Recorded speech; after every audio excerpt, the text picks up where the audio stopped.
প্রধান উপদেষ্টা পবিত্র ঈদুল আজহা উপলক্ষে বক্তৃতা করেছেন।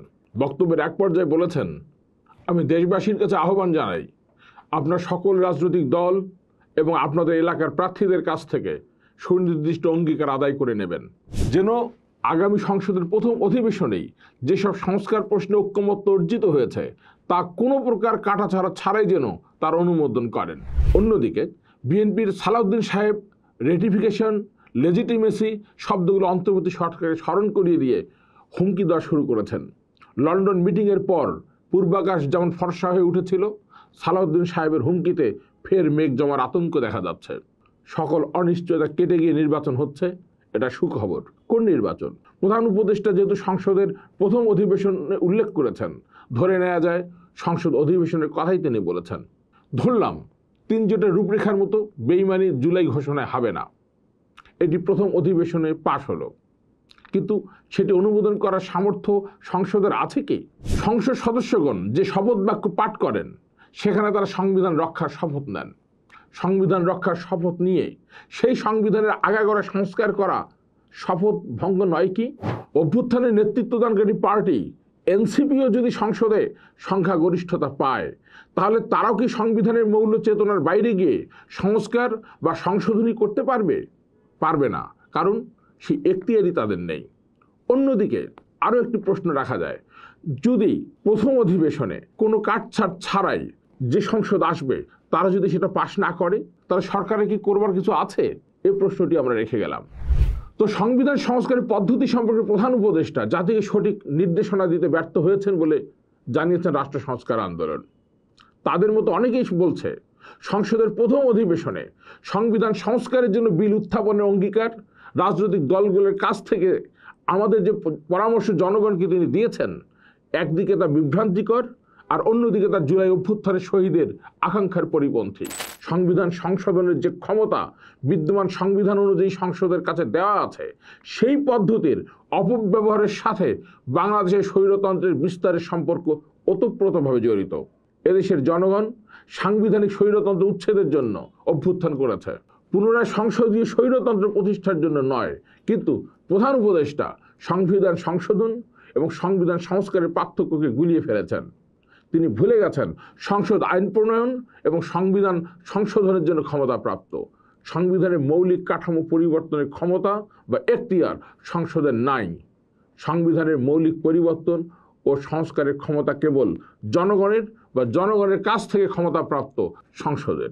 রাষ্ট্র সংস্কার আন্দোলন পদ্ধতি সম্পর্কে বলেছে, জনগণের মুক্তির জন্য প্রথমে সংবিধানের সংস্কার এবং পরে সেই পরিবর্তিত সংবিধানের আলোকে সরকার পরিচালনার জন্য জাতীয় সংসদ গঠনের নির্বাচন আয়োজন করা এই অন্তর্বর্তী সময় থেকে উত্তরণের একমাত্র ন্যায্য উপায়।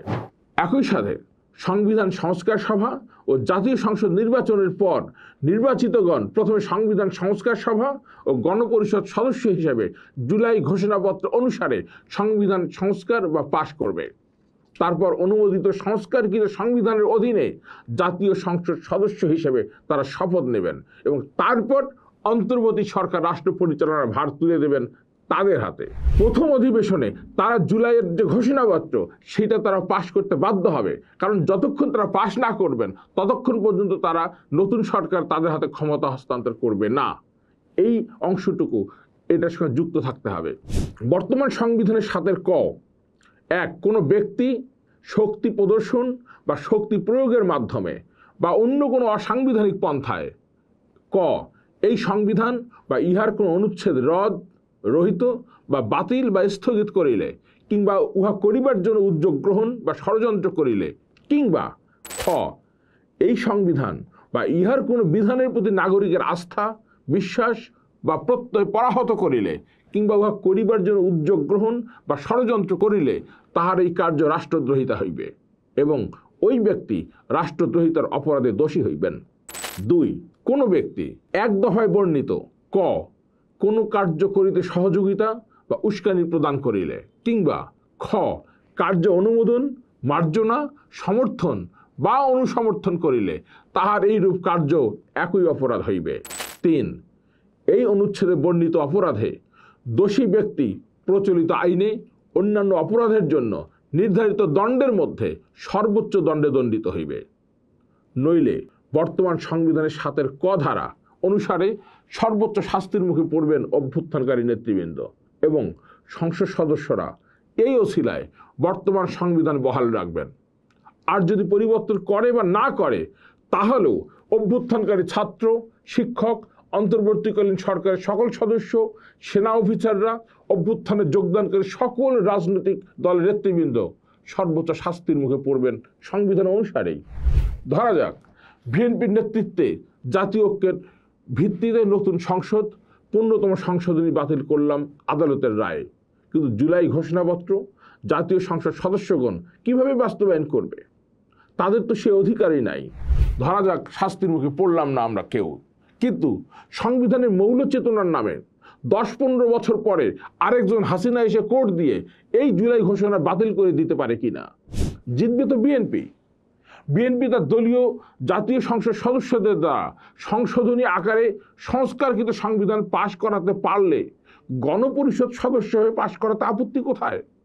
নিন্দুকেরা বলছেন গণপরিষদ হয়ে সংস্কার হলে পরে জনগণের চাপ কমে গেলে যে লাউ সেই কদু, মানে সংবিধানকে বর্তমান জায়গায় ফেরাতে বেশি সময় লাগবে না আমাদের শাসক শ্রেণীর।